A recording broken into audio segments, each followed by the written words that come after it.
Dès 81, ma mère a eu une des premières émissions de reggae en France sur la radio Aligre. On a des tas de spéciaux. On va commencer par un spécial culture. Et le premier contact avec le hip-hop, c'est à chipper, à choper, comme beaucoup de jeunes de ma génération. Donc on regardait la télé, on essayait de refaire les pas de breakdance et de Smurf. Et à la moitié des années 80, mon beau-père Pascal reprend l'émission Inay Music avec une autre aussi qui s'appelait Style and Fashion.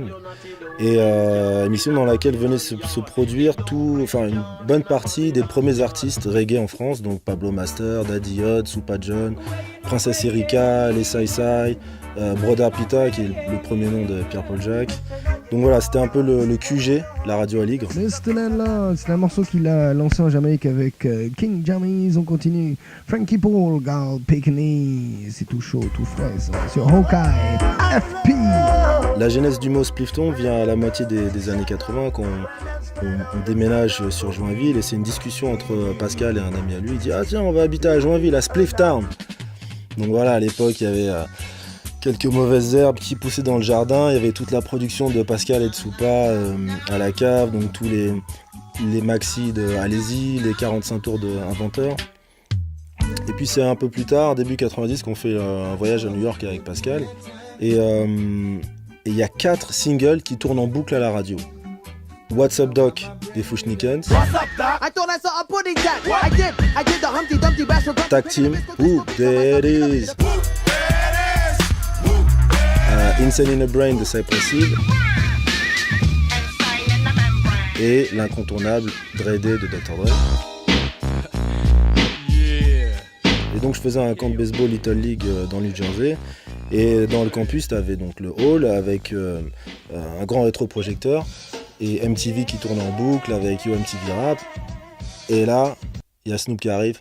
Bow wow wow, yippee yo, yippee yeah. Bow wow wow, yippee yo, yippee yeah. Doggy dogs definitely in the house. Bow wow wow. Et là, je regarde ce truc, je me dis, mais putain, c'est ça que j'écoute depuis 15 jours à la radio. Et il y a tout le monde autour qui chante les paroles par cœur. On n'est même pas à Los Angeles, on est à New York. Ils chantent tous les paroles par cœur. Et moi, je suis là devant le truc. Je fais, putain, mais qu'est-ce que c'est que ce truc? Rupture de stock dans tout New York. Impossible d'acheter le disque. Donc j'ai dû attendre la Fnac à Châtelet pour acheter mon truc. Et là, clairement, c'est vraiment le single qui m'a fait plonger dans le rap.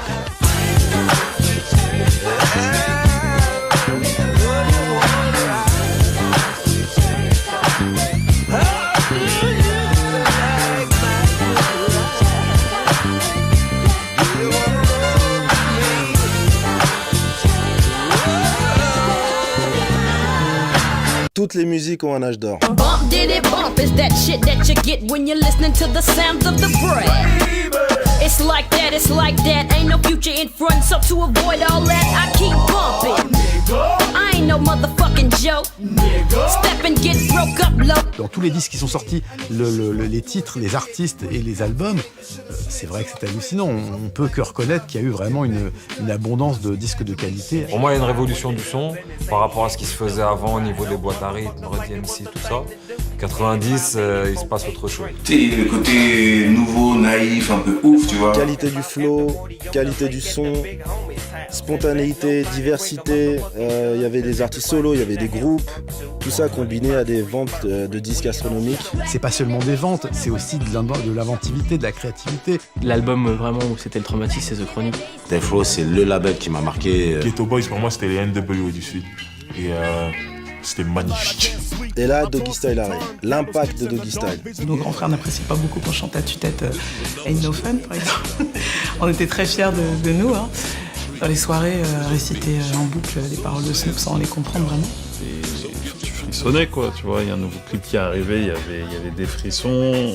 Dr. Dre est arrivé, Snoop est arrivé, ça a vraiment...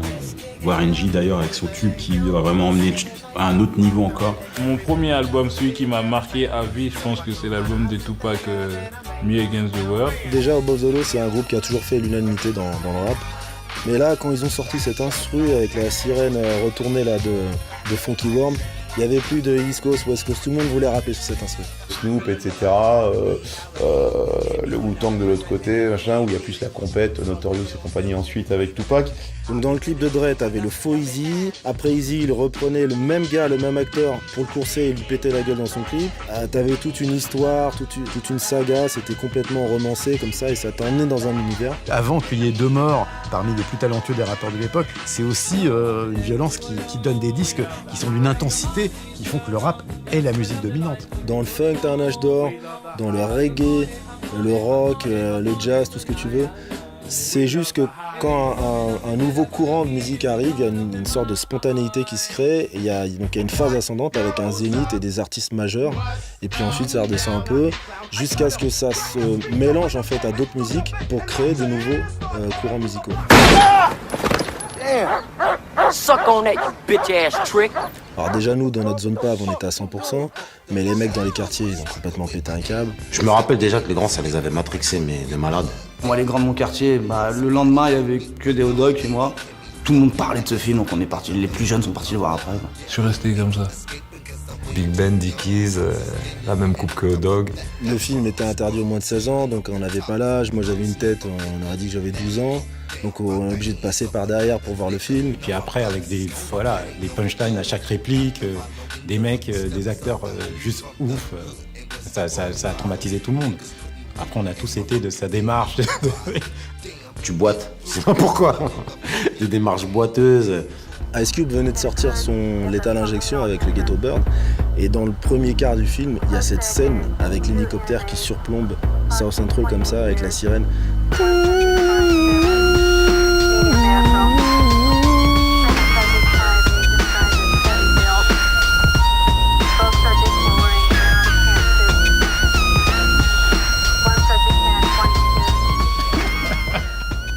C'était juste oufissime quoi.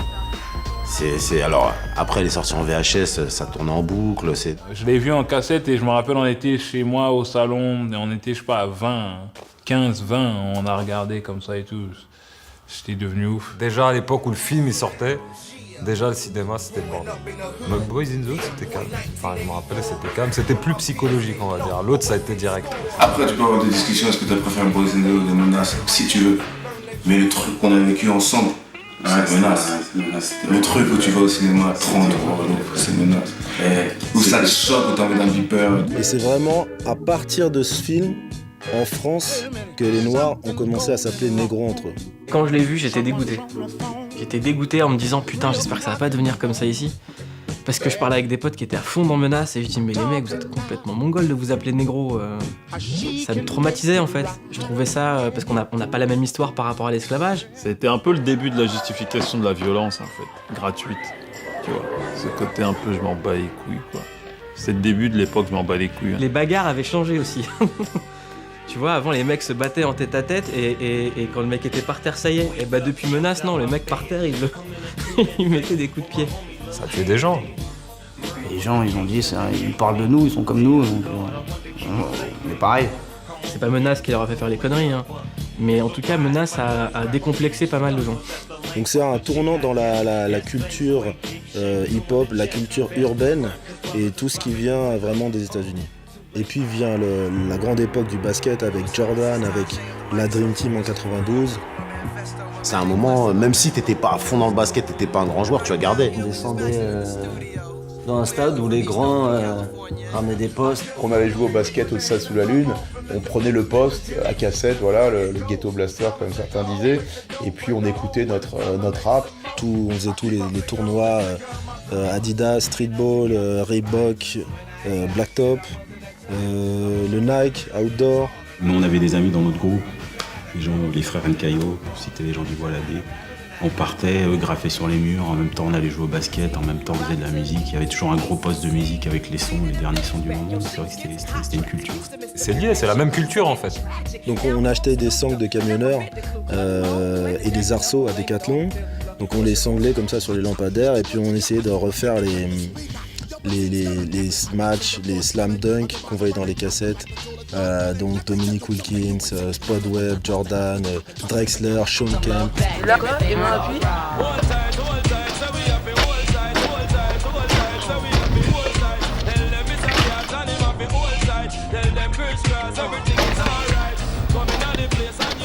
Donc ça jouait partout sur les playgrounds de Glacière, Birakem, etc. Et dans le 94, on avait le fort de Champigny.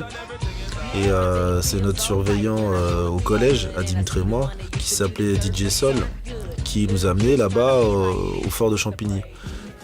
C'est lui qui m'apprend à mixer, donc je voulais être DJ. Il nous présente à la famille Amada. Tu rentrais chez eux, t'avais un petit couloir, t'avais un placard à balai qui a été reconverti en truc de DJ. T'avais tous les derniers maxi, tous les remix. À l'époque, c'était le remix. À l'époque, fallait avoir le remix.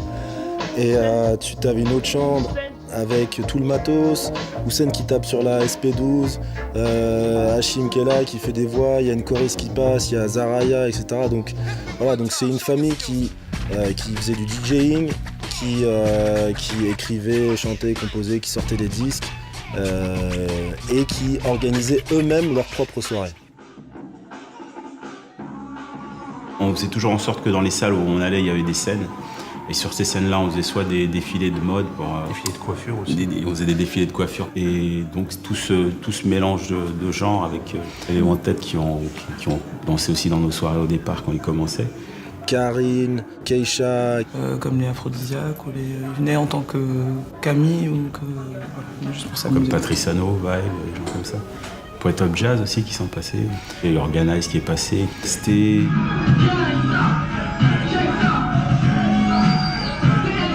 Avant, c'est vrai que c'était le style East Coast quand même.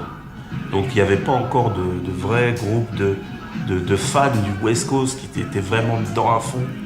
Et quand je pense que Alpha et son groupe est arrivé, là c'était pour nos soirées c'était un plus parce que je pense que ça a amené une ambiance, une couleur différente aux soirées. Donc vient l'époque du carnaval de Londres, j'ai été initié par mon oncle qui lui habite là-bas, il me dit ah viens il faut absolument que tu fasses ce truc et tout, donc on y va en famille, je kiffe, donc j'y retourne l'année d'après mais cette fois-ci avec des potes.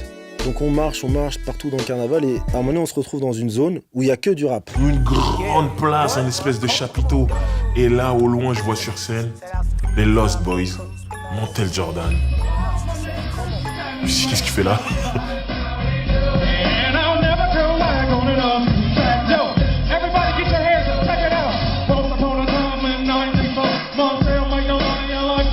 Et là tout d'un coup sur la scène, Foxy Brown qui déboule et qui fait son hit là, Touch Me Tease Me avec Case.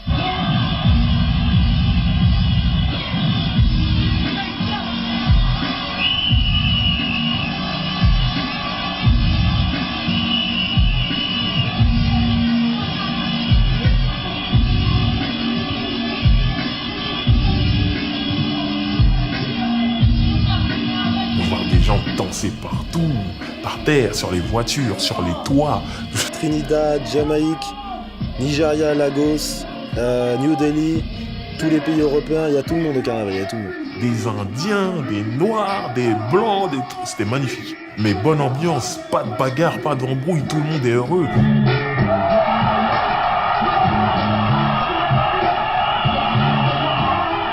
Quand j'ai découvert Londres, je connaissais pas du tout Tim Westwood. Je savais pas ce qu'il représentait, etc. J'étais même surpris quand j'ai vu le mec. Je me suis dit, c'est lui qui organise ces trucs. Donc le lundi soir, DJ Westwood fait une after party. Donc il y a tous ceux qui ont chanté dans le carnaval qui viennent. Donc il y a Lil Kim, Lil Sis, Jay-Z. C'est au temple à Seven Sisters. Donc c'est dans une grande boîte, il y a 2000 personnes. Et là, je vais vers le VIP, je vois Jay-Z. C'est le moment où il avait vraiment son premier gros hit. C'est... Et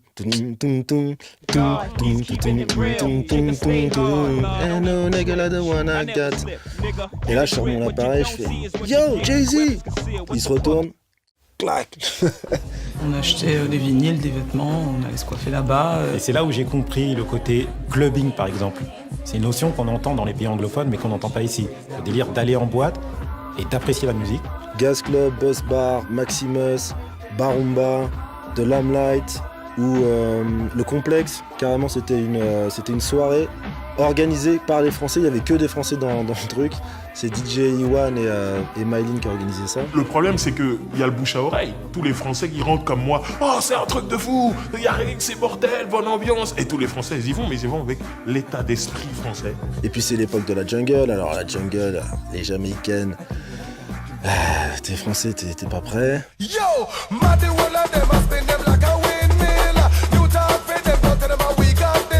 là-bas, les meufs, elles viennent sexy, elles dansent avec les mecs, y a pas de souci. Et les Français, ils pétaient un plomb. Tu penses que tu vas danser avec la meuf, 5-10 minutes, tout ça va bien se passer, et tout ça, machin, et puis à la fin de la danse, elles te disent ciao, bye bye. Alors qu'il y a même pas une minute, t'étais par terre sur du gros dancehall avec elle en train de machiner, etc. Ça commençait à frauder le train alors que là-bas, ou le bus, alors que là-bas, ils rigolent pas du tout avec ça. Les gens avaient un mauvais comportement. Et après, c'était hyper mal vu. Les Français étaient vraiment hyper mal vus, quoi. Il y avait des grosses bagarres. Et ça se finit par 2 morts et plus de rap Carnaval de Londres. Donc c'est le moment où je rentre au lycée, je rencontre SOB, Sylvain, qui lui connaissait Fabrice.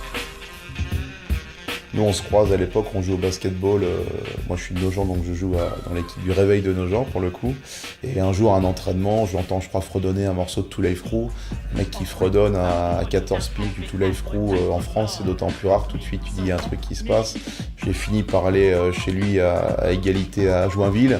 Et là je m'aperçois qu'effectivement le mec est vraiment spécialiste, qu'il a 2-3 potes, dont DJ Mosco à l'époque. Donc Fabrice et Sylvain, eux, c'était vraiment des mecs pointus, ils étaient vraiment spécialistes et des connaisseurs de rap. CMW, Spice One, The Boss, DJ Quick, Second to None et MJ, Bloods and Crips, Booyah Tribe, Cocaine, Kid Frost. En l'espace d'un mois, je connaissais 4 fois plus de références. Donc on allait à Sound Record, à LTD, on achetait des maxi, des albums, des vinyles. Et là, Sylvain achète son sampler à SR10. Et là, on se regarde avec Fabrice, on regarde ce qu'il fait. T'écoutais quelques sons américains à côté, et tu voyais bien que le mec n'avait pas à rougir, qu'il y avait quelque chose déjà de très abouti. Tout le hip-hop ne parlait que de samples, de scratch et tout, et faire comme Wu-Tang et tout. Et lui, déjà, rapidement, il a commencé à jouer des instruments. Et au bout de 3 mois, il joue 8 heures de guitare par jour. Ça devient un génie de la guitare aussi. Et puis après, c'était un harmonica. À jouer de la talkbox, il écoutait Zap. Alors peut-être pour les mecs des années 70-80, c'est rien de jouer de la guitare et de la talkbox. Mais pour les gars de notre génération, il n'y avait personne qui faisait ça. Donc c'est quelqu'un qui a été très créatif, très avant-gardiste, et qui pour moi a été une grande inspiration. ALPH, comme ça sur la Selecta, putain de possi, par définition, suis un putain de J. Donc voilà, j'achète le même sampler ASR10 et c'est parti, premier album directement du STC, Splifftown Concept. Donc pour faire comme Compton, en fait, j'enlève le 1F à Spliff et le W de Town, donc ça fait Splifftown. Et je fais des casquettes, des t-shirts et tout, et j'arrive au terrain de basket. Et les mecs, au lieu de lire Splifftown, ils lisent Spliffton. Beaucoup de choses se créent dans le délire, dans la musique, dans le jargon aussi. On avait un petit lexique et Sylvain a apporté beaucoup à ce lexique. Fabrice Eboué, il a une grosse part de ce lexique. Fabrice qui était dans son enfance fan des BD d'Astérix et Obélix. Donc on n'allait plus chez Franprix mais chez Franprix. C'était plus l'épicier mais le druide, chez qui on a acheté la potion magique, donc le liquide bienfaisant.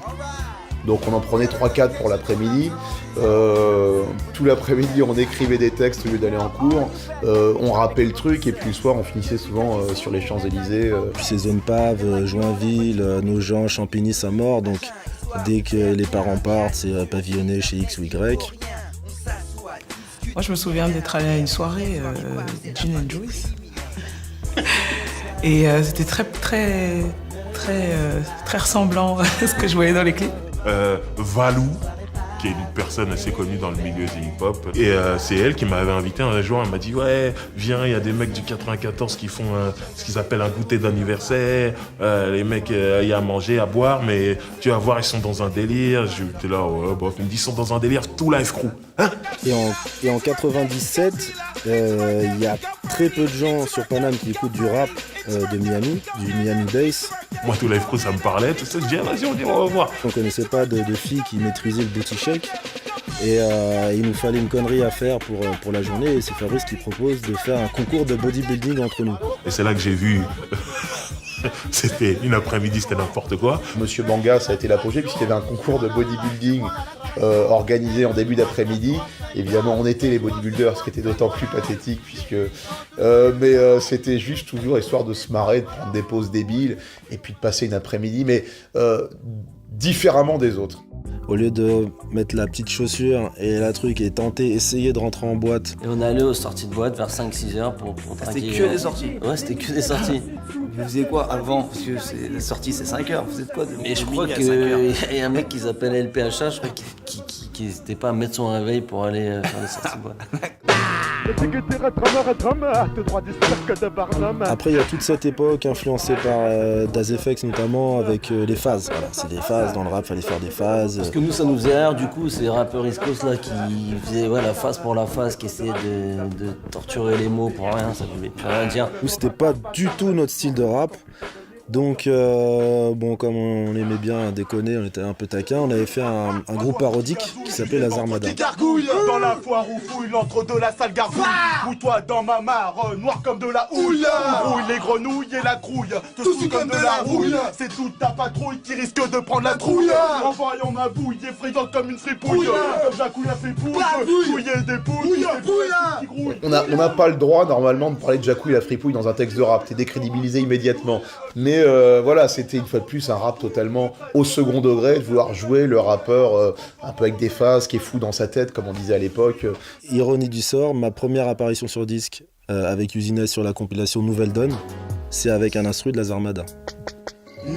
Moi franchement au départ j'étais pas comme la plupart de mon entourage. Je sais pas pourquoi, le rap fallait que ça soit sérieux, c'était sérieux, toujours sérieux. Et c'est ça que j'ai aimé dans le club Splifton en fait, c'était vraiment des vacances, tout le monde s'amusait. Voilà, moi je me rappelle, j'étais habillé un peu à West Coast à l'époque et lui il écoutait aussi et donc on s'est connecté direct en fait. Quand effectivement le Doc Babtou il m'a présenté Splifton, mais c'était... J'étais bien quoi, j'étais à l'aise. Je me prends pas trop au sérieux en fait et ça me correspondait. Tu sais que mon lit est ici, alors reste ici, dans le Est ici. Alpha et ML. C'est une partie des joueurs dans le Est ici. C'est une partie des joueurs dans le Est ici. Yo, c'est Monsieur Faf et vous êtes sur Radio ALPHA.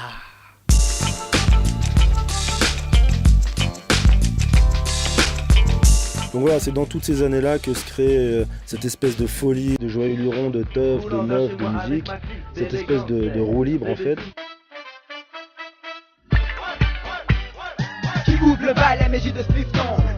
Alors, je me suis retrouvé sur l'album Embauche pour la débauche, l'album du club Splifton, et sur un morceau qui s'appelle La Grosse Bouffe, si je me rappelle bien. Je me rappelle à un moment, il voulait faire vraiment une ambiance grosse bouffe, dîner, bouffe, on est en train de manger. Il est parti chercher verre, cuillère, truc, couteau, fourchette, cling, cling, cling, cling devant le micro pour que ça fasse bouffe, tout ça. Je me rappelle, ok, les mecs s'en font dans le délire. Un côté, voilà, on est là pour se marrer, pour déconner. Il y avait un côté plus déconnant que les autres rappeurs. Ça respire une petite famille, enfin on se prend pas au sérieux mais on sent vraiment que c'est une bande de déconneurs quoi. Alors c'est amusant parce que Alpha qui était un peu le leader puisque c'est lui qui faisait les instrus, c'est lui qui organisait etc.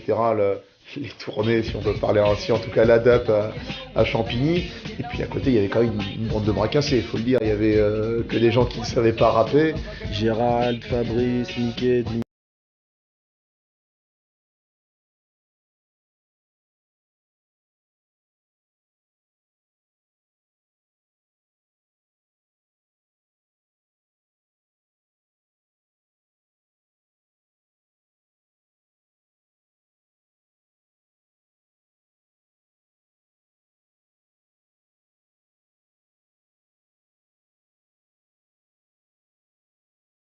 avec le finish, donc les filles, comme elles n'avaient pas de booty shake, il fallait compenser, donc du coup elles étaient quasiment nues sous le peignoir et bon là le finish elles arrivent. Alors je sais pas si t'imagines ce que c'est que le Bois Labbé à Champigny à l'époque, avec deux meufs qui finissent avec des seins comme ça à l'air sur la scène. Émeute.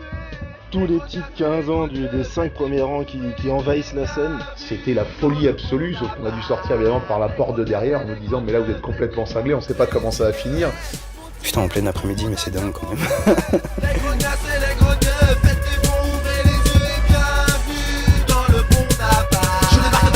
Petit peton, c'est Docteur Fabrice. Petit peton, je suis bien dans le ton. Petit peton, peton. Petit à petit, le style de rap californien passait de mode. Easy était mort, Tupac était mort. Snoop était parti à No Limit. Dre, il avait sorti un disque qui n'avait pas du tout marché sur Aftermath. On avait vendu 5 disques d'Embauche pour la débauche. En plus, avec un son un peu... J'ai essayé un son un peu hybride qui ressemblait à de la bass, du truc. Mais bon, j'ai jamais vraiment trouvé le bon son. Quasiment tout le groupe arrête. Fabrice, il dit, bon, moi, les gars, je vais faire du comique. Et à ce moment-là, on rencontre le RD. le Réservoir Dog. Tous tressés, tatoués, des kakis, t-shirts blancs avec des caisses et tout. Et donc là, on repart pour 15 ans de West Coast.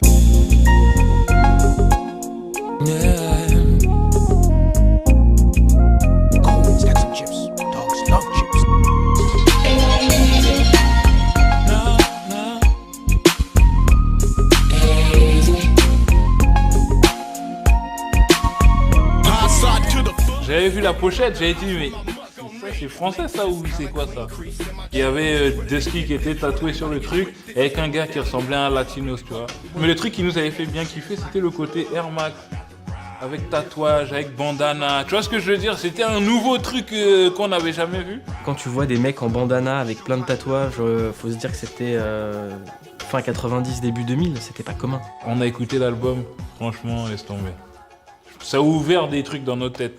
Et à l'époque, il n'était pas en écoute, fallait casser les couilles au mec pour qu'il te le fasse écouter. Et je tombe sur Dans ma niche. Je fais oh là, c'est bon là. Moi c'est dans ma niche mec. Moi c'est dans ma niche. Moi c'est dans ma niche. Et surtout, la pochette du vinyle de Dans ma niche. Voilà. Comment dire, qui était un chef-d'œuvre.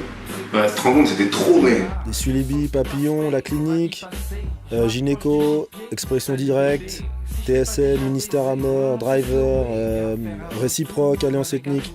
Enfin bref, il y a toute une génération comme ça dans les années 90 dans le rap français qui a fait ce son-là vraiment avec des grosses basses, des claps, des synthés et tout. Et nous, quand on arrive, on n'est plus catalogué dans le rap français. On devient du rap West Coast. Tu vois, il y avait une espèce de timidité où on se disait, bon, on met une petite sirène, mais on va pas trop abuser quand même parce qu'on est en France, tu vois ce que je veux dire? Et quand on a écouté ça, on s'est dit, mais putain, en vrai, c'est possible alors, vas-y. Et là, on a changé complètement tous nos bails. On s'est dit, vas-y, on va être nous-mêmes, on s'en bat les couilles. Et souvent, tu dis West Coast égale jouer avec des instruments. T'imagines pas qu'à Paris, des mecs vont jouer avec des instruments ou refaire ce son-là, et tu te prends une vraie claque sur le son. J'ai rencontré LPHA, puis lui, il a été réactif, quoi. Il m'a dit, bah écoute, t'as une équipe, j'ai une équipe, faites du son, enfin, on fait du son, bah voilà, on fait un album. On pourrait faire ce type de morceau, tiens, j'ai un titre là, qu'est-ce que t'en penses, machin. Et puis il fallait trouver un nom. Donc il m'a donné le nom, c'est ça, c'est SRD, Club Swifton, Réservoir Dog. Bah lui, il avait le talent, il avait les connaissances, même s'il se lançait, quoi. Mais je voyais déjà que le mec, il touchait sa bille, tout ce qui était sur son petit 4 pistes, là, je suis un Tascam, je crois. Donc rapidement, on fait la première maquette sur les 4 pistes, avec le premier morceau qui était C'est ça. Déjà pour voir si on avait de la matière, on s'est dit ouais, c'est pas mal, et puis après on a matérialisé en studio, donc là il fallait les fonds. Et Pimp Cynic me dit, voilà, moi je suis chaud, j'ai envie d'investir dans la musique, j'ai ma bourse étudiant, je pose 40 000 francs sur la table. Et il avait aussi le contact de Baez qui venait de monter Menace Records. C'est vrai que c'est l'unique mec qui a osé distribuer le disque.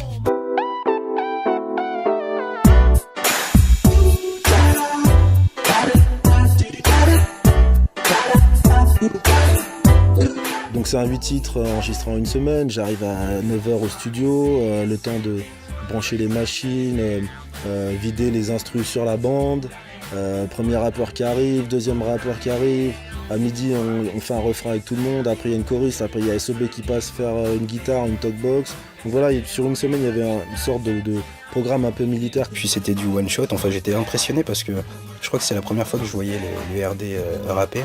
Alors comme on commençait, on n'avait pas d'ingénieur, donc on prenait l'ingénieur du studio, c'était Polo, qui était un bon ingénieur, seulement il arrivait tous les matins sous 8-6, donc bourré à 8h du matin. Dusty, à chaque fois qu'il venait poser un couplet, il arrivait avec une nouvelle meuf. Alpha qui improvise au piano, et Dusty qui tchatche par-dessus.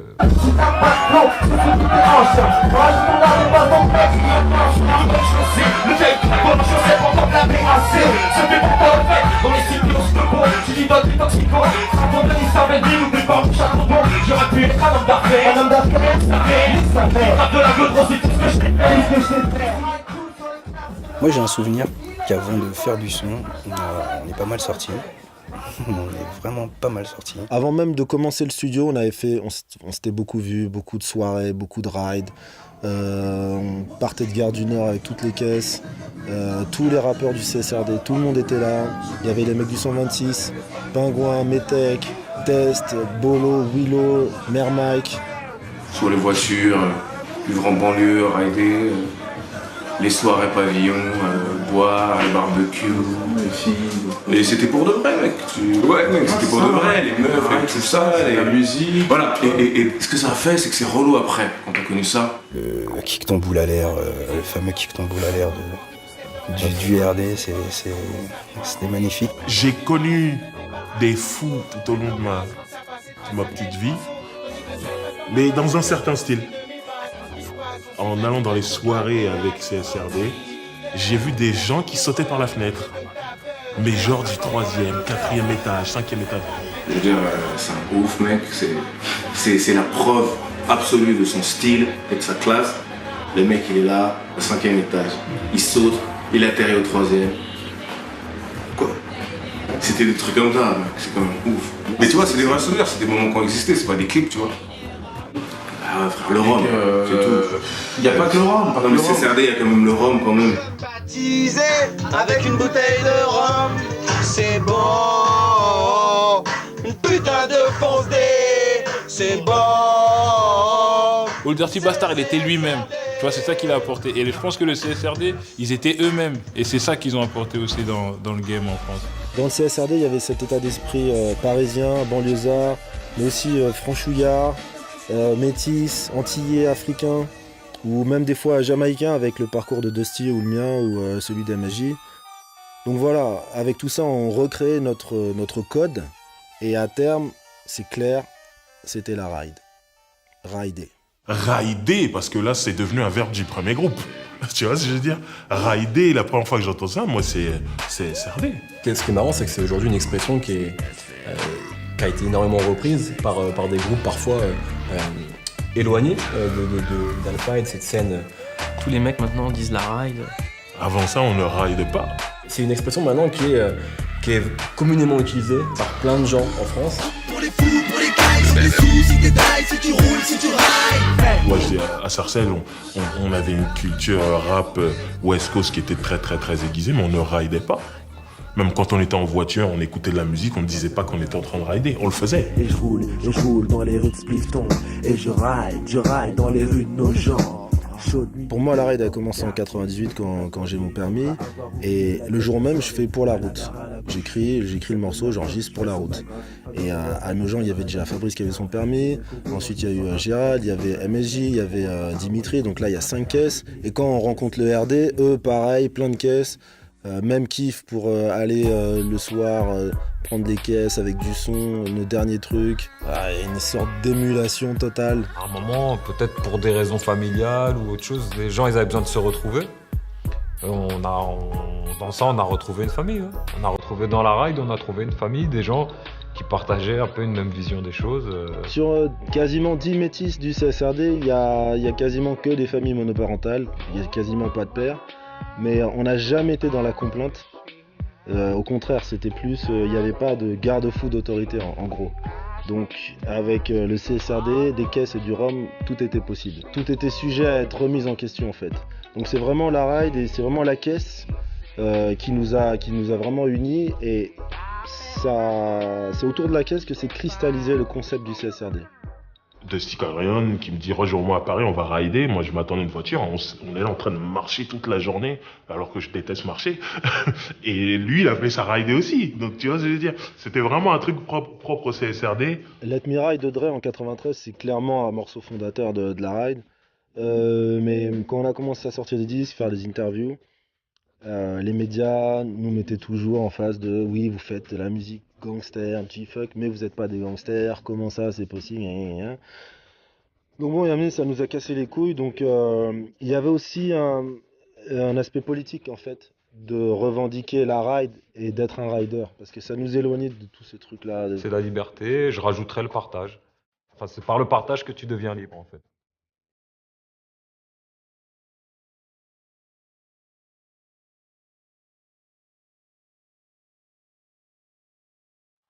Nous, aujourd'hui, voilà, c'est la voiture, le skate, le vélo, ce que tu veux, ou même tes pieds.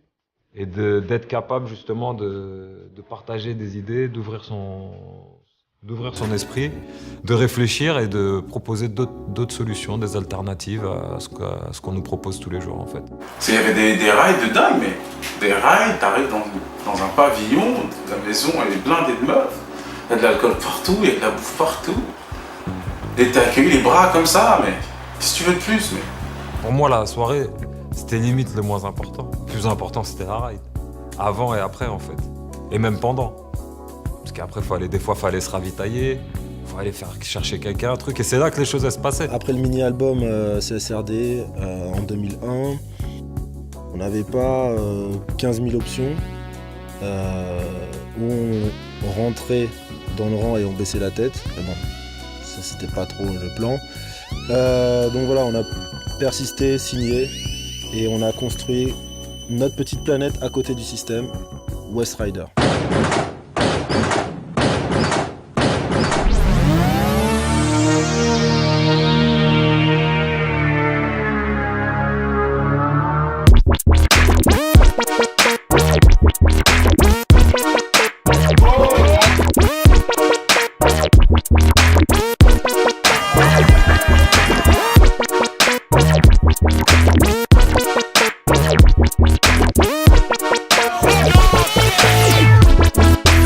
West Rider, c'est parti de la table ronde organisée par l'Affiche et l'interview avait été faite par Jean-Pierre Sec. Du coup, j'ai découvert cette scène de West Coast à la française et je trouvais que c'était intéressant d'en parler. Donc du coup, j'ai proposé à Olivier de dire voilà, on va réunir les protagonistes. Donc un journal comme l'Affiche, il n'y avait pas que l'Affiche, il y avait Radical, Groove, Erreur, mais c'est vrai que l'Affiche, je pense, a très longtemps été le journal principal. C'était un journal prescripteur. Donc quand on mettait quelqu'un en couverture, ça voulait dire quelque chose de super important. Pour replacer aussi dans le contexte, c'était une époque où en France, il y avait ce délire East Coast, West Coast. Si t'écoutes la East Coast, t'écoutes pas la West, et ainsi de suite et tout. Donc on se retrouve tous autour de la table. Il y avait Driver, Bass Click, CSRD, le Southside, Jean-Pierre Sec. Et puis sorti de cette table ronde, je me dis tiens, pourquoi pas faire une cassette, une mixtape pour l'été, regroupant donc tous les mecs qui étaient à la table ronde. Donc je cherche un nom, je me dis voilà, pourquoi pas IDF Gang, puisqu'on était tous de l'Île-de-France, donc IDF Gang. Et bon, je trouvais que ça sonnait pas terrible, IDF Gang. Donc je pose des questions, je vais voir OJK en premier, je lui dis qu'est-ce que tu penses de ce nom, IDF Gang? Il me dit oublie gang, laisse tomber. Après les gars ils vont vraiment croire que c'est un gang et après ça va créer des histoires, après il faudra bouger pour un tel, s'il y a des embrouilles et tout, ça va être un bordel, oublie gang. Reste vraiment sur la musique. Et c'est au même moment en fait que je rencontre Stomy qui commençait West Coast là, une émission de radio sur Skyrock. Moi je suis grand fan de Stomy, Mystère Amer, c'est vrai que j'étais un peu impressionné, tout en sachant qu'il kiffait un petit peu notre délire. On passait quand même très tard, je crois à 1h du matin, à faire des Yapaclachat, du CSRD, on s'éclatait, on s'amusait, c'était un bordel pas possible. C'était à la fois une radio et une soirée à West Coast là. Il y avait JR, Amilcar au contrôle, Stomy dans la cabine, Driver à la Selecta. Carrément, je me rappelle, j'allais acheter mes disques dans les magasins, que ce soit Virgin, Fnac ou chez les jumeaux Street Sound. J'achetais pour moi, mais je les achetais aussi pour l'émission. Je me disais, ce morceau, quand je vais le mettre dans l'émission, les gens vont kiffer tout ça. Donc c'est Pimp Cynic et Dimbull qui reprennent le projet de mixtape, mais qui l'élargissent pour en faire un CD, une compilation, avec plus de groupes. Et il y avait Felipe, Keops, qui avait sa marque, qui s'appelait West Rider. On s'est dit on va appeler ça ça va être associé à la marque et le nom il colle bien quoi au délire. Pimp Cynic avait la connexion des 421 à Pierrefitte. Il m'avait appelé, il m'a dit ouais je prépare une compile qui regroupe un peu tous ces artistes qui sont influencés là par la West. Il ramène aussi Black Ara, du Jaurès, les deux moines de Sarcelles, Case, et si Amnégas des Bosquets. On arrivera plus fort si on est groupé, donc de se dire bon finalement on n'est pas tout seul dans une entre guillemets nouvelle couleur musicale. Et puis on fait le volume 2. West Rider 2, demain tu pourras te le procurer dans les bacs. ALPHA Driver, l'homme qui est là s'appelle Coolio. Donc il y a pas mal de gens qui nous rejoignent, Papillon, Jill Tismé de TSN, Rolka. Il y a des mecs de Lyon, Georges Praxis, de Évreux, Seno, de Caen, partout autour de l'Île-de-France, et notamment la clique de Grigny, le DGC avec donc Taro, The Blé, Missa, le code 147. Et eux ils ramènent donc tout leur jargon, les fins de mots en zer, les bails. Aujourd'hui c'est quoi les bails? Voilà quoi. Faut le dire quoi, c'est purement grignois. Donc les mecs ils ont lancé des tendances. Si, la famille. C'est la famille. Tu vas les bails ou pas? Oui. Je suis avec le Southside au studio, on finit la journée, on va prendre un McDo, on est sur le parking et puis là, bon, contrôle de police, machin, vos papiers, c'est quoi cette barrette de shit, etc. Et il y a un des flics qui demande, mais il n'y a pas un des mecs là qui fait du rap? Puis non, il paraît qu'il y a Laurent Voulzy qui habite dans le coin. Non, un mec vraiment, des mecs un peu West Coast, rap et tout. Non, ouais. Ok, bon, tac, fini le contrôle et tout. Bonne soirée, messieurs. C'était la BAC, là, les chauves-souris. Et là, la voiture part, et le mec qui avait posé la question, il est à l'arrière, et au travers du carreau, et la voiture passe comme ça, il fait...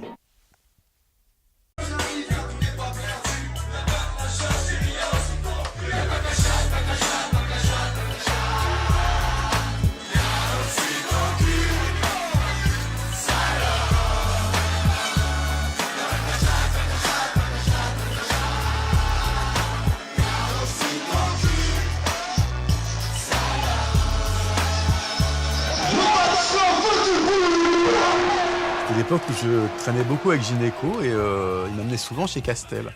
Et on arrive devant chez Castel, il y a une voiture qui est arrêtée et j'entends mais hurlant par la fenêtre, il n'y a pas que la chatte, il y a aussi ton cul. Je me dis putain, qu'est-ce que c'est que ce truc? Et ben c'était Passy qui était en voiture et qui était en train d'écouter ça. Et c'était ma première approche avec il n'y a pas que la chatte. Et je me suis dit putain mais ce truc c'est un tube. Avec l'ordinateur à la maison, là c'est une cadence de production qui est multipliée par 10.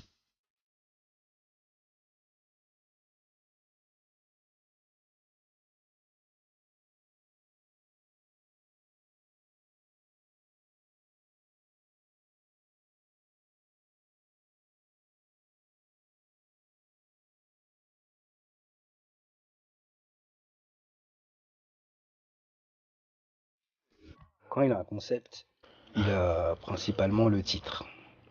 Et on se démerde avec ça. On va faire le chat. Ok, ça parle de quoi? Le chat. Tu viens demain, tu fais non, la lead, je suis pas d'accord, tu retournes. Vous bataillez, lui il préfère celle d'avant, machin.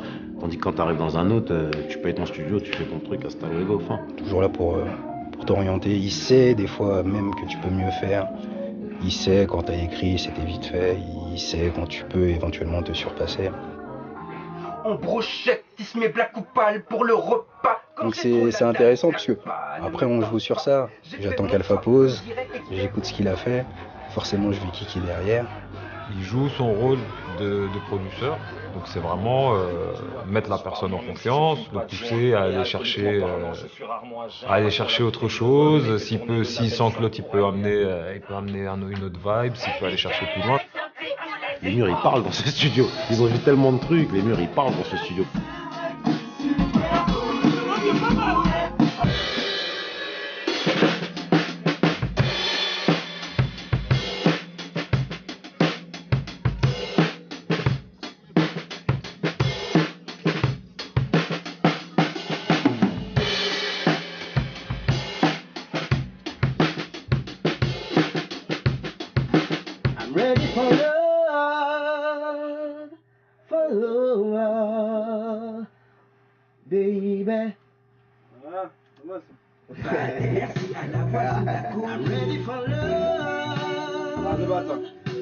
Produire, rapper, écrire, diriger artistiquement parlant d'autres artistes et chanter comme il le fait. Voilà, c'est une musique toujours bien ficelée, avec une bonne idée, une bonne trame. Les textes rigolos évidemment aussi. Big Daddy Goal.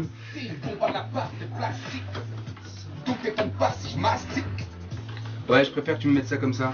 C'est-à-dire que même si tu baisses à fond la voix...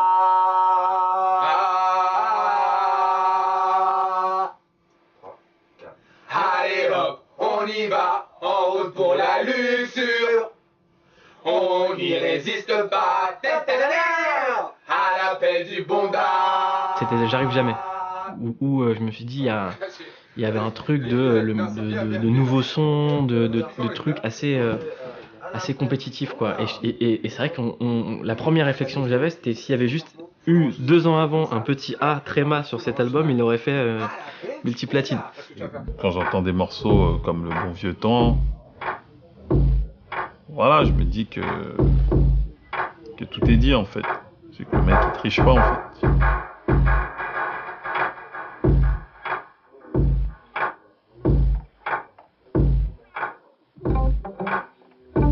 que j'aime bien dans notre façon de travailler, c'est qu'on s'est vite compris. Donc du coup, on va très vite. Donc quand je dis on va très vite, ça veut dire quand je commence un couplet ou un morceau, on va dire je vais faire un morceau quand je... Avec Pacha, c'est déjà où je veux aller. Donc il va me proposer des trucs, il va me dire ce serait bien que à ce moment-là tu t'arrêtes, à ce moment-là tu dis ça, à ce moment-là on met un frein, à ce moment-là on met un break.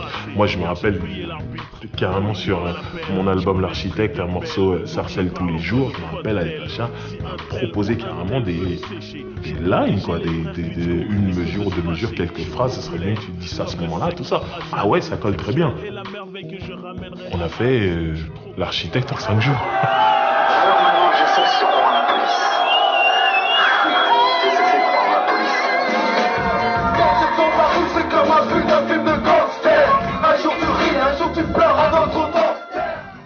Alpha, c'est lui qui nous a poussé à faire les morceaux, il nous a drivé, faut reconnaître les choses, il nous a drivé.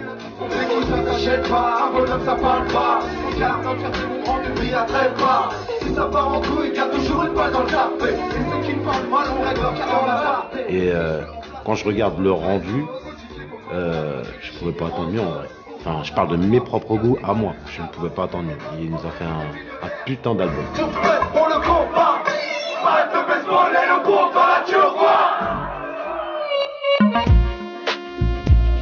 Yeah, le A, dédicacé à tous ceux qui se foutent en l'air. Chaque jour, tous les jours, c'est ça.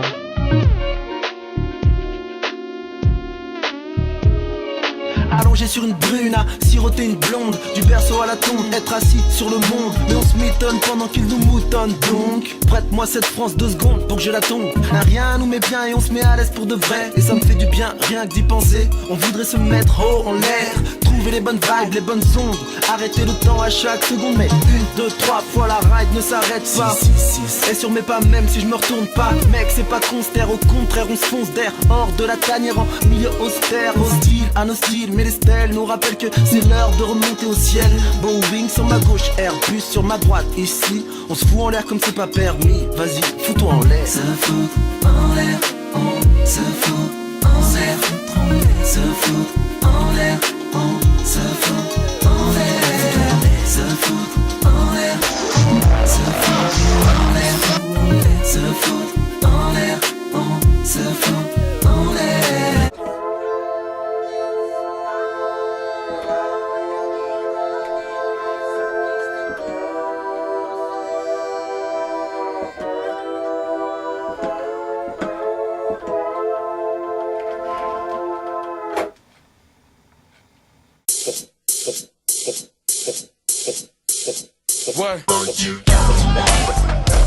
J'arrive à LAX, je pose un pied à terre, j'appelle Sigal, là what's up man, hein, j'ai 150 instrus, je suis prêt. Il me dit ok, boum, passe au studio dès ce soir. J'arrive au studio sur Hollywood et pendant un mois on enregistre non-stop.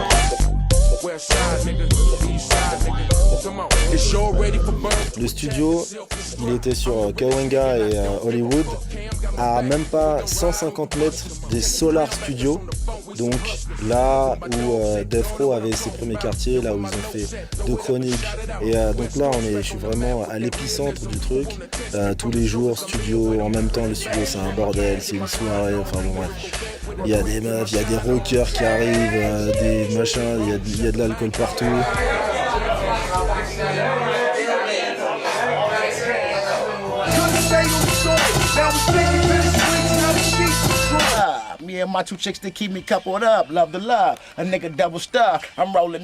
Et c'est là-bas vraiment que j'ai vu à quel point le réalisateur était vraiment respecté.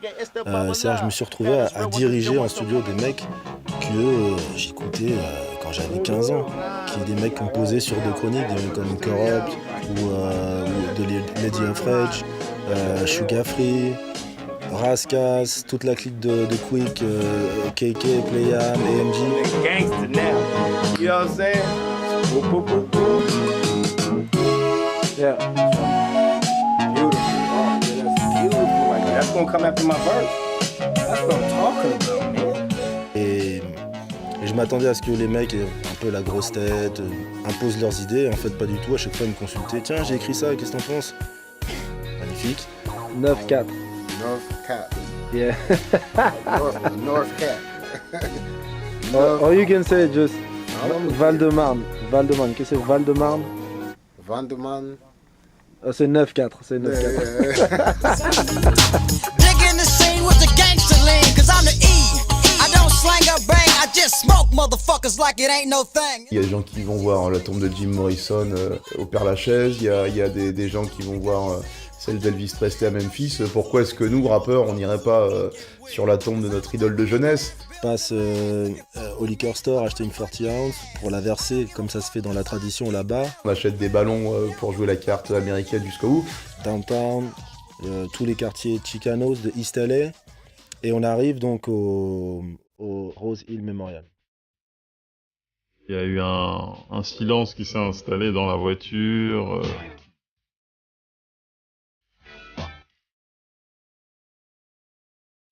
Donc on cherche comme ça pendant 5-10 minutes, c'est pas évident à trouver, et puis finalement, on arrive sur la tombe de Eazy. Et c'est vrai que malgré tout, quand tu arrives au-dessus d'une pierre tombale, d'abord il y a un moment solennel qui s'installe forcément de fête. On y va dilettant, mais quand t'es sur le truc, et ça te renvoie à toi-même en fait. Sous la pierre tombale, il y a le mec qui t'a fait rêver quand t'étais jeune. On touchait à un rêve qu'on avait vu, qu'on a eu, des choses qui nous ont fait fantasmer. Qui nous a fabriqué quelque part aussi, parce que c'est quelque chose qu'on ne peut pas enlever de nous-mêmes aujourd'hui. Et donc forcément, il y a une émotion qui s'est installée. Une demi-heure, 3/4 d'heure, comme ça, à parler de lui et tout.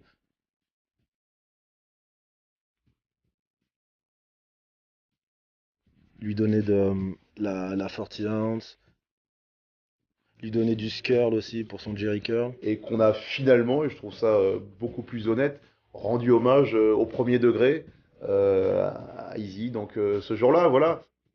On a toujours été jusqu'au boutiste. Une fois que l'idée était lancée, c'est sûr, on n'aurait jamais quitté les États-Unis sans aller sur la tombe d'Eazy.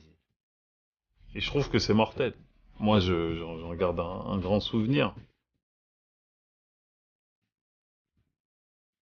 Il avait un tel charisme et c'était un tel personnage qu'il a inspiré plein de mecs. Quand le gars décide de signer Bone Thugs, il signe en 92-93 le rap de 2014. Et malgré tout, je crois qu'on est resté encore une fois dans la marginalité, ou en tout cas l'originalité, parce que des Français qui sont allés sur la tombe d'Eazy, si on est peut-être 20, c'est extraordinaire.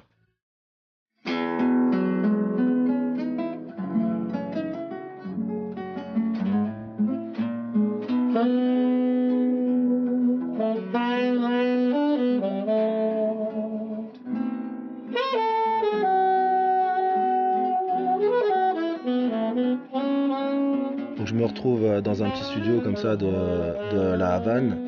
Et puis je passe des CD, Splifton, et puis le lendemain je reviens, je lui dis alors t'as écouté et tout, t'en penses quoi? Il me dit ouais c'est pas mal, mais on sent quand même vachement l'influence de la musique américaine et tout, peut-être tu devrais mettre plus de musique de chez toi. Je dis, ah bon, de chez nous?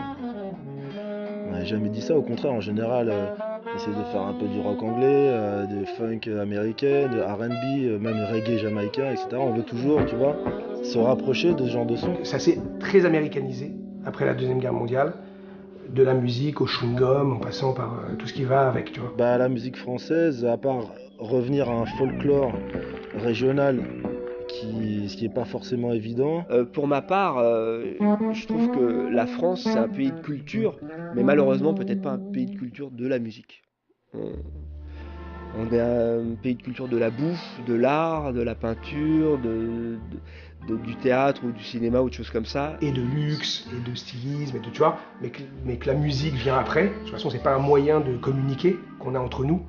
Tu vois, même si par exemple ce marché du hip-hop est grand, tu vois pas souvent des gens dans la rue freestyle, tu vois, en train de s'amuser, même à la sortie des cours d'école, en train de rapper, tu vois. Certains immigrés vivent avec la musique, je pense notamment à l'Afrique noire, c'est très important pour l'Afrique noire. D'autant plus que toute la musique des Antilles, enfin des dom-toms ou alors des anciennes colonies francophones n'est pas du tout vécue comme partie intégrante de la culture française. Donc si on enlève tout ça, bah en fait il reste le texte. Donc même nos grands artistes, qu'on va reciter 1700 fois toujours les mêmes, c'est des auteurs. Tu vois, c'est des auteurs.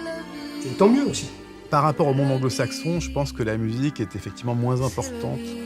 Et c'est peut-être aussi pour ça que le rap a si bien pris en France. C'est aussi parce que le rap, c'est un art basé sur le texte. En France, et ça c'est pas lié au rap, c'est le rap, on est l'exemple, comme on le voit dans d'autres musiques, c'est un pays où le verbe est le plus important. On va moins accepter les gens qui sont dans l'émotion ou le feeling. On peut bien écrire en parlant du dernier steak que tu as bouffé hier en fait. Moi j'ai vu aux États-Unis des nanas qui dansaient sur des morceaux qui racontaient des saloperies ignobles sur les nanas, et quand j'ai demandé aux nanas pourquoi elles dansaient, elles disaient mais on s'en fout, ils parlent pas de nous, c'est sympa, c'est dansant. On n'écoute pas les paroles, on n'est pas là pour ça. Déjà le problème avec le rap en France, c'est qu'on en a fait un truc sérieux. Et surtout, on a fait l'espèce de mythe du mec qui fait du rap parce qu'il veut s'en sortir et pas parce qu'il veut être musicien. Maman n'est pas là, machin, obligé d'aller à l'école avec mes baskets trouées. Je m'en bats les couilles, je l'ai entendu 150 fois, mais si tu sais super bien le faire, ça va me toucher. Si c'est pour me raconter ta misère. On n'a jamais vu le rap comme une musique. Et ce qui est très marquant, c'est que dès le début, les premières personnes qui ont parlé de rap, c'est pas des journalistes, c'est des sociologues. Et qu'on a uniquement vu ça sous le prisme de la sociologie, de dire qui sont ces gens avec cette nouvelle musique. Et on arrive à des contresens musicaux complets de type si tu mets une guitare dans du rap, la guitare c'est pour les bouffons, c'est pour les rockers. C'est vrai. C'est toujours. Moi je revoyais une interview d'Ayam des années 90 où il disait, t'avais Chill qui disait nous c'est platine et sampler et puis c'est tout, les instruments on n'en a pas besoin. J'étais au lycée dans les années 80, j'avais des amis qui écoutaient Cure, c'était le groupe à la mode, 84, 83, YouTube, c'était mes amis quand même. Quand ils me faisaient écouter, j'écoutais. Quand je dis que c'est une religion, c'est parce que moi j'ai entendu effectivement des fans de rap ou des artistes de l'époque qui vraiment parlaient, oui, comme des prêcheurs. C'était un truc qui disait moi je vis rap. Moi souvent on m'a dit oh non tu peux pas faire ça. Oh non, tu peux pas faire ça. Oh non, je dis mais vivez quoi, respirez. Non, mais ça c'est Premier, il aurait pas fait comme ça. Mais Premier, lui, s'inspire de plein de choses. Et si demain il change, toi tu vas suivre Premier parce qu'il a changé. Alors que les rappeurs américains, c'est les premiers à te dire bah je vais écouter Marvin Gaye, du funk, de la country. Moi j'ai vu plein de rappeurs américains qui disaient ouais j'adore Willie Nelson et Dolly Parton, elle est formidable. Nous on était vachement dans des codes. Ah si t'es East Coast, si t'es West Coast, machin. Aujourd'hui tout est un peu hybride en fait. Et ça prouve que quelque part le son s'est mélangé et rentre petit à petit sûrement dans la culture. C'est aussi pour ça que j'ai fait Ride Hivernal, justement pour essayer de casser un peu les codes dans lesquels j'étais, West Coast, et d'essayer de garder le même concept, le même fond, mais avec une autre forme, changer un peu l'habillage. C'est un autre collègue à moi, JB, qui l'a écouté avant et qui me dit ça défonce. J'aimais bien LPHA sans plus jusque-là, mais là ça défonce, c'est complètement différent. Tu sens que le mec est bousillé par James Blake et ça tue. Je pense qu'il y a un filon là-dedans à creuser, et puis c'était le premier disque comme ça et c'était déjà super bien quoi. Ce qui est sûr, c'est que je ne lâche pas le studio de la plage, mais il faut que le son il évolue. Si on veut kicker encore, il faut que ça évolue. Je pense qu'on a bien fait le tour, mais il faut qu'il évolue. Et ça, je fais confiance à Alpha pour ça. Merci pour ces années qui ont passé dans nos vies. Tous les gens prêts et les projets qu'on met dans nos vies. Remercie ceux qui sont partis et les nouveaux venus dans nos vies. Les substances cramées et les liquides qui ont coulé dans nos vies. Aujourd'hui ou demain mec, on vit le moment pour que l'histoire soit faite de notre présent. Avec un accoutrement, une attitude de saison. On prend cette putain de vie sans raison, même des fois sans maison. Du studio au pub, du pub au club, retour au studio. Si tu dors t'es mort, donc c'est idiot. J'ai mon cash et mon mademoiselle. J'ai mon cash, ils ont les radars.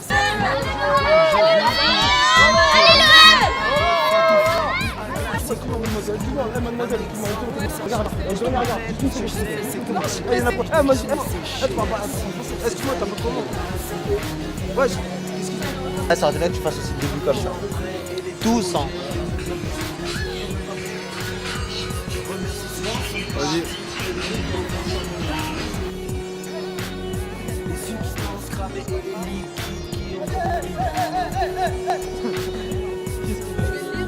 Souvent on trouve la vibe. Pour chercher les Zinkou là. Eh Zinkou, viens, tranquille. Hein? Eh t'es mignonne hein. Eh viens voir. Ramène ta cousine. Sérieux, viens. Les photos tout ça. Vas-y, tu veux pécho ou pas? Vas-y. Oh bâtard. Eh, t'es filmé, hein. Oh bâtard. Vas-y,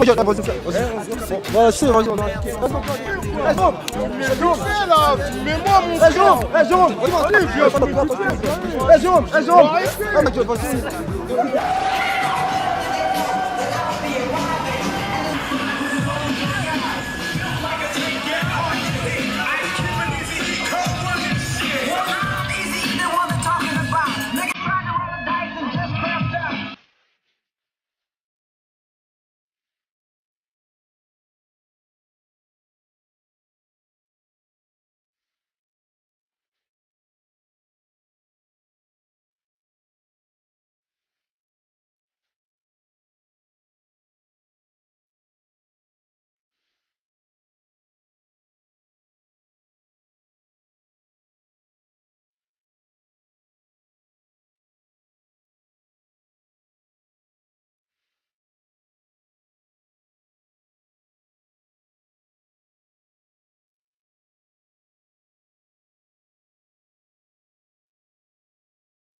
So rough, so tough, yeah, yeah. So rough, so tough, how do you, baby, yeah.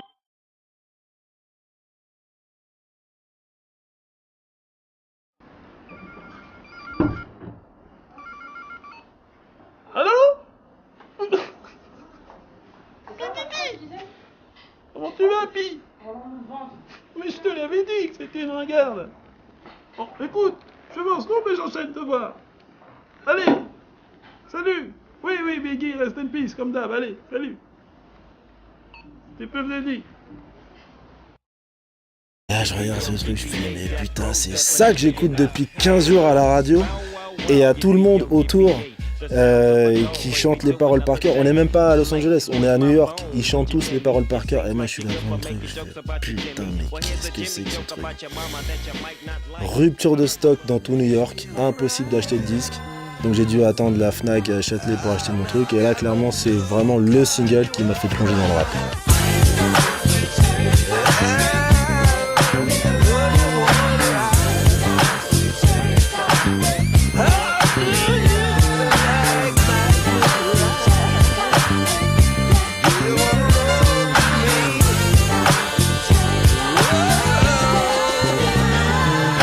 Toutes les musiques ont un âge d'or. Bump diddy bump is that shit that you get when you're listening to the sounds of the bread.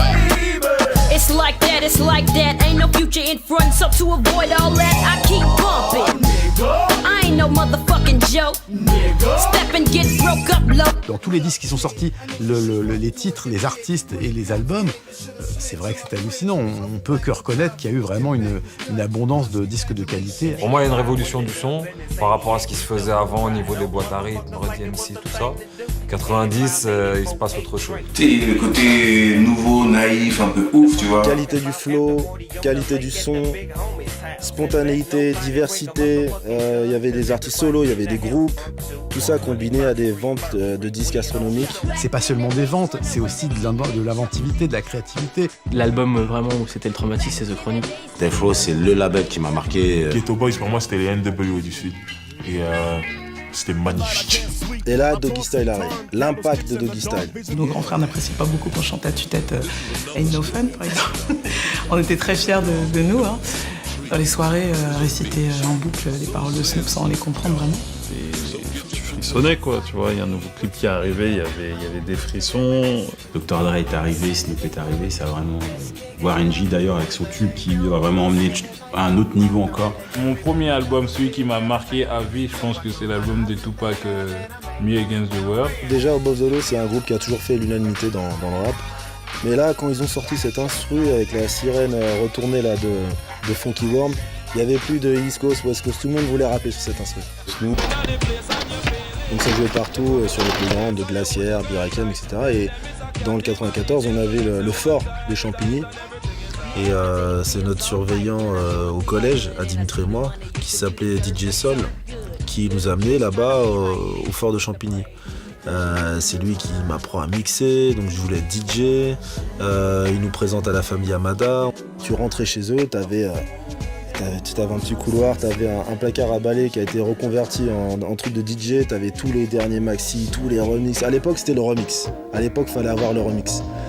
Et tu t'avais une autre chambre avec tout le matos, Houssen qui tape sur la SP12, Hachim qui est là, qui fait des voix, il y a une choriste qui passe, il y a Zaraya, etc. Donc voilà, donc c'est une famille qui faisait du DJing, qui écrivait, chantait, composait, qui sortait des disques et qui organisait eux-mêmes leurs propres soirées. On faisait toujours en sorte que dans les salles où on allait, il y avait des scènes. Et sur ces scènes-là, on faisait soit des défilés de mode, défilés de coiffure aussi. On faisait des défilés de coiffure. Et donc tout ce mélange de genres avec les Éléments de Tête qui ont dansé aussi dans nos soirées au départ quand ils commençaient. Karine, Keisha. Comme les Aphrodisiaques, ou ils venaient en tant que Camille ou que. Voilà, juste pour s'amuser. Comme Patrice Hano, Vibe, des gens comme ça. Poète Top Jazz aussi qui sont passés. Et Organize qui est passé. C'était.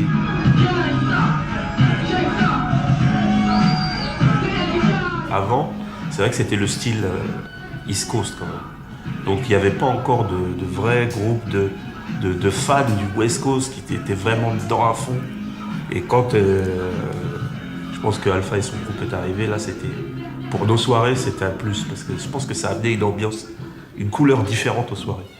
Donc vient l'époque du carnaval de Londres, j'ai été initié par mon oncle qui lui habite là-bas, il me dit « Ah viens, il faut absolument que tu fasses ce truc et tout », donc on y va en famille, je kiffe, donc j'y retourne l'année d'après, mais cette fois-ci avec des potes. Donc on marche partout dans le carnaval et à un moment donné on se retrouve dans une zone où il n'y a que du rap. Une grande place, une espèce de chapiteau, et là au loin je vois sur scène les Lost Boys, Montel Jordan. Je me dis, qu'est-ce qu'il fait là?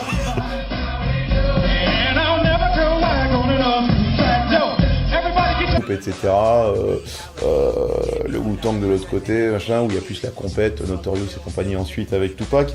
Donc dans le clip de Dre, t'avais le faux Easy. Après Easy, il reprenait le même gars, le même acteur pour le courser et lui péter la gueule dans son clip.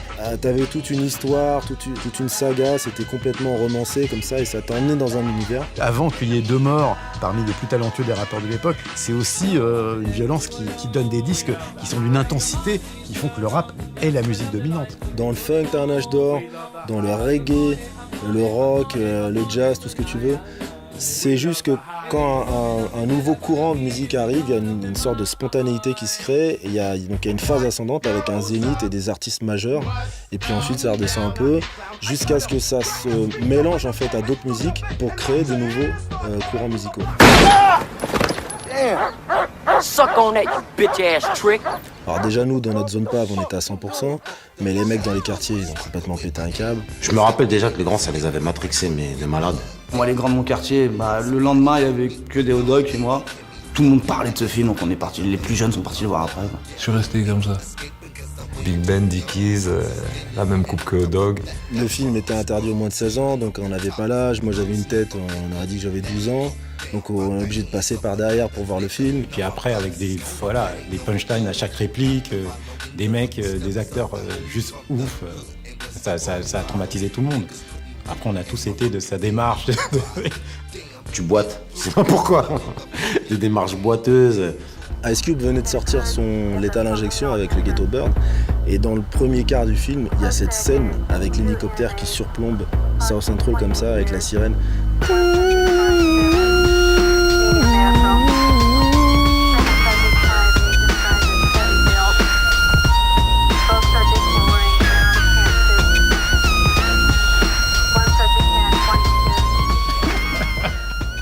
c'était juste oufissime, quoi. Alors, après, elle est sortie en VHS, ça tourne en boucle. Je l'ai vu en cassette et je me rappelle, on était chez moi au salon, et on était, je sais pas, à 15, 20, on a regardé comme ça et tout. J'étais devenu ouf. Déjà à l'époque où le film il sortait, déjà le cinéma c'était le bordel. Même Boys in the Hood c'était calme. Enfin je me rappelle c'était calme, c'était plus psychologique on va dire. L'autre ça a été direct. Après, tu peux...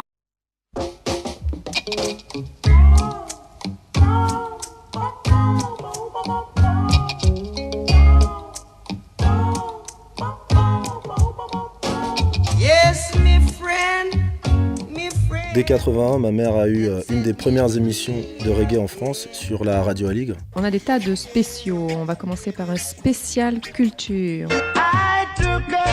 Et le premier contact avec le hip-hop, c'est HIP HOP, comme beaucoup de jeunes de ma génération. Donc on regardait la télé, on essayait de refaire les pas de breakdance et de Smurf. Et à la moitié des années 80, mon beau-père Pascal reprend l'émission INA Music avec une autre aussi qui s'appelait Style and Fashion. Et émission dans laquelle venait se produire une bonne partie des premiers artistes reggae en France, donc Pablo Master, Daddy Yacht, Supa John, Princess Erika, les Sai Sai, Brother Pita qui est le premier nom de Pierre-Paul Jacques. Donc voilà, c'était un peu le QG, la Radio Aligre. C'est un morceau qu'il a lancé en Jamaïque avec King Jammys. On continue. Frankie Paul, Gal Pickney. C'est tout chaud, tout frais ça. Sur Hawkeye, FP. La genèse du mot Splifton vient à la moitié des années 80 quand on déménage sur Joinville. Et c'est une discussion entre Pascal et un ami à lui. Il dit « Ah tiens, on va habiter à Joinville, à Spliftown ». Donc voilà, à l'époque, il y avait... quelques mauvaises herbes qui poussaient dans le jardin. Il y avait toute la production de Pascal et de Soupa à la cave, donc tous les maxis de Allez-y, les 45 tours de Inventeur. Et puis c'est un peu plus tard, début 90, qu'on fait un voyage à New York avec Pascal. Et il y a 4 singles qui tournent en boucle à la radio. What's Up Doc des Fushnikens. Tag Team, Who That Is. Insane in a Brain de Cypress Hill et l'incontournable Dre Day de Dr. Dre. Et donc je faisais un camp de baseball Little League dans le New Jersey et dans le campus t'avais donc le hall avec un grand rétroprojecteur et MTV qui tournait en boucle avec MTV Rap et là il y a Snoop qui arrive. Bow wow wow, yippee yo, yippee yeah. Bow wow wow, yippee yo, yippee yeah. Doggy dogs stepping in the hills. Bow wow wow. On va avoir des discussions, est-ce que t'as préféré Boys in the Hood ou Menace, si tu veux. Mais le truc qu'on a vécu ensemble, c'est Menace. Le truc où tu vas au cinéma à 30 euros, c'est Menace. Où ça te choque, où t'as envie d'un beeper. Et c'est vraiment à partir de ce film, en France, que les Noirs ont commencé à s'appeler négros entre eux. Quand je l'ai vu, j'étais dégoûté. J'étais dégoûté en me disant putain, j'espère que ça va pas devenir comme ça ici. Parce que je parlais avec des potes qui étaient à fond dans Menace et je dis mais les mecs, vous êtes complètement mongols de vous appeler négro. Ça me traumatisait en fait. Je trouvais ça parce qu'on n'a pas la même histoire par rapport à l'esclavage. C'était un peu le début de la justification de la violence en fait, gratuite. Tu vois, ce côté un peu je m'en bats les couilles quoi. C'est le début de l'époque je m'en bats les couilles. Les bagarres avaient changé aussi. Tu vois, avant les mecs se battaient en tête à tête et quand le mec était par terre, ça y est. Et bah depuis Menace, non, le mec par terre, il mettait des coups de pied. Ça tuait des gens. Les gens, ils ont dit, ils parlent de nous, ils sont comme nous. Donc, mais pareil. C'est pas Menace qui leur a fait faire les conneries, hein. Mais en tout cas, Menace a décomplexé pas mal de gens. Donc c'est un tournant dans la culture hip-hop, la culture urbaine et tout ce qui vient vraiment des États-Unis. Et puis vient la grande époque du basket avec Jordan, avec la Dream Team en 92. C'est un moment, même si t'étais pas à fond dans le basket, t'étais pas un grand joueur, tu regardais. On descendait dans un stade où les grands ramenaient des postes. On allait jouer au basket au stade sous la lune, on prenait le poste à cassette, voilà, le ghetto blaster comme certains disaient, et puis on écoutait notre rap. On faisait tous les tournois Adidas, Streetball, Reebok, Blacktop. Le Nike, Outdoor. Nous on avait des amis dans notre groupe, les frères Nkayo, c'était les gens du Bois Labé. On partait, graffer sur les murs, en même temps on allait jouer au basket, en même temps on faisait de la musique. Il y avait toujours un gros poste de musique avec les sons, les derniers sons du moment. C'est vrai que c'était une culture. C'est lié, c'est la même culture en fait. Donc on achetait des sangles de camionneurs et des arceaux à Decathlon. Donc on les sanglait comme ça sur les lampadaires et puis on essayait de refaire les matchs, les slam dunk qu'on voyait dans les cassettes. Donc Dominique Wilkins, Spud Webb, Jordan, Drexler, Sean Kemp. Là, et moi, puis...